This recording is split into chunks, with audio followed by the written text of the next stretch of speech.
Après 1 million de résultats décevants cette année, les fans de Mercedes ont été frustrés par la W13 et le concept utilisé par les ingénieurs de l'équipe cette saison. La lutte contre le martionnage qui a duré toute la première moitié de la saison, avec un manque évident de performance et une mauvaise conduite. Le design de la voiture 2022 a prouvé sa totale incompatibilité avec les nouvelles réglementations sur l'effet de sol. De plus, le concept actuel de Mercedes basé sur la production de la plupart des forces de portance de la voiture, aussi près du sol que possible, ne semble pas être une bonne option au regard de son rythme sur la piste. Mercedes a pris l'expérience de cette saison comme une leçon et Toto Wolff, le patron de l'équipe, a déclaré à plusieurs reprises consacrer cette saison à mieux comprendre les nouvelles réglementations de la FIA liées à la conception de la voiture et comment elles peuvent influencer la performance de la voiture. Course après course, les ingénieurs et le staff technique de Mercedes pensaient chaque fois qu'ils trouvaient la bonne solution. Cependant, l'équipe 8 fois championne de constructeurs n'est pas capable jusqu'à présent de gagner une seule course. Mais voici une vraie surprise que l'équipe est en train de découvrir à la fin de la saison. La W13 n'est en fait pas si mauvaise, il y avait des raisons pour lesquelles elle n'a pas été performante pendant tout ce temps.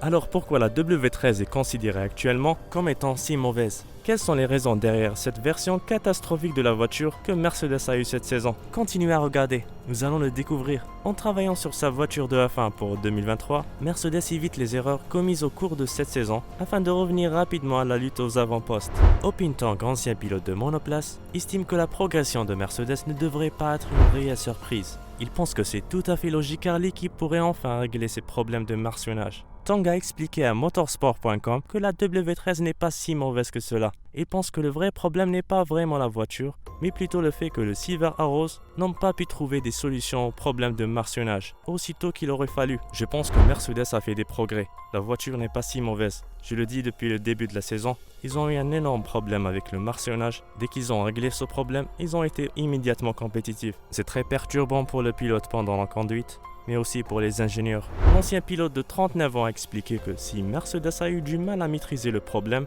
c'est tout simplement parce que le martionnage est très difficile à reproduire en soufflerie. Si vous regardez les données, vous avez une voiture en mouvement dans les cours. Le flux d'air change et elle essaye de stimuler tout cela dans la soufflerie. Il faut s'imaginer prendre un virage. C'est tellement serré qu'une équipe sait exactement quelle hauteur de caisse. Elle le fait dans un virage particulier parce qu'elle connaît le meilleur équilibre dans ce virage particulier.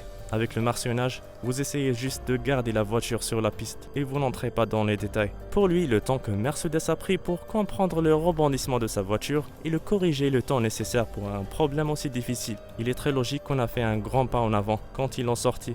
De l'autre côté, l'équipe basée à Brackley a admis avoir un manque d'outils dans son usine de Formule 1, ce qui a fait que le diagnostic du problème a pris trop de temps.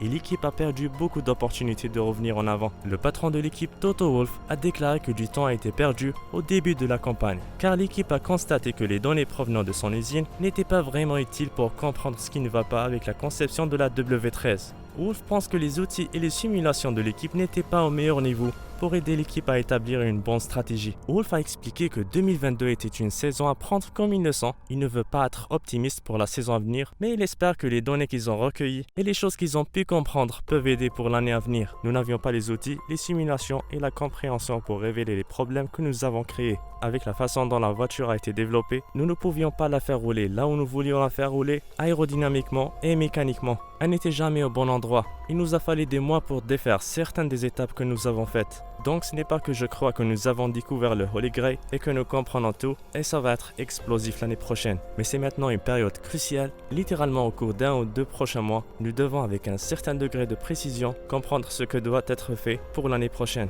Avant le Grand Prix de Singapour, Mercedes est optimiste quant au circuit, qu'il pense être bon et qui conviendra à la stratégie de course de l'équipe, à la recherche d'une victoire avant la fin de la saison. Lewis Hamilton est tout à fait convaincu que les leçons que l'équipe a tirées du défi de cette année, alliées à certains retours de sa part, vont absolument aider à faire un bon pas en avant pour une meilleure W14. Le 7e champion du monde croit toujours que la voiture a du potentiel et a toujours confiance en elle pour se battre l'année prochaine. Il y a du potentiel dans la voiture. Nous avons de l'appui, c'est juste qu'à certains endroits, nous ne sommes pas capables de l'utiliser. Et la qualité de conduite, bien sûr, est un domaine dans lequel nous pouvons toujours nous améliorer. J'ai confiance à 1000% dans l'équipe à l'usine, qui assemble toutes les pièces du puzzle, et je n'ai aucun doute sur le fait que nous serons de retour dans une position de combat l'année prochaine. Mercedes n'a toujours pas déclaré une décision finale sur le concept de l'année prochaine. L'équipe n'a pas exclu d'adopter un concept différent avec la W14, mais aucune décision réelle matériel n'a été prise ou proposée sur la direction qu'elle prendra. Andrew Chauvelin, directeur de l'ingénierie de piste, a confirmé qu'il est un peu tôt pour fixer un look ou un concept définitif pour la voiture de l'année prochaine. Mais il considère qu'avoir le meilleur concept vous poussera certainement à être le plus rapide sur la piste. Chauvelin a admis que Red Bull pourrait avoir le meilleur concept pour cette année, mais il est très tôt pour savoir qui sera la plus rapide l'année prochaine. On dit toujours que la voiture la plus rapide est celle qui a le meilleur concept. Donc aujourd'hui, ce sera Red Bull. Il est difficile de dire qui l'en sera l'année prochaine. En tant qu'équipe, nous n'avons pas encore déterminé à quoi ressemblera notre voiture. Nous sommes encore en train d'explorer différents concepts et cela va continuer pendant un certain moment. Mais nous cherchons simplement ce qui nous donnera la meilleure opportunité de développement dans ces nouvelles réglementations à venir. Chauvelin a qualifié cette saison de parcours intéressant et pense qu'ils ont été trop optimistes à plusieurs reprises, ignorant de nombreux arguments et que ce sont en fait des leçons pour les prochaines compétitions. Ces leçons, cet apprentissage, sont tous très précieux pour nous. Et nous aimons garder cela au sein de l'équipe. Cela a été un parcours très intéressant. Je pense que nous avons été trop optimistes quant à l'endroit où nous pensions faire rouler la voiture. La voiture que nous avons lancée avec beaucoup d'appui près du sol. Et il y a eu beaucoup de problèmes peut-être en mesure de faire rouler la voiture sur la piste. Et je pense que ce n'est pas un secret dans la voie des stands quand les gens ont essayé de faire sortir leur voiture plus loin de la route pour essayer de les rendre plus aptes à faire face au boss et ensuite pour éviter qu'elles ne percutent le sol. Ou vous perdez beaucoup d'adhérence une fois que tout passe à travers le plancher. Mais vraiment, il faut aussi regarder comment la voiture est équilibrée dans la gamme de vitesse, dans les différentes phases de virage. Qu'est-ce que vous en pensez?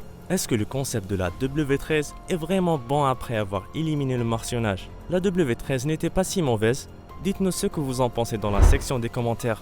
N'oubliez pas de vous abonner à notre chaîne si vous trouvez notre contenu instructif. C'était tout pour la vidéo d'aujourd'hui. Merci d'avoir regardé. À la prochaine fois.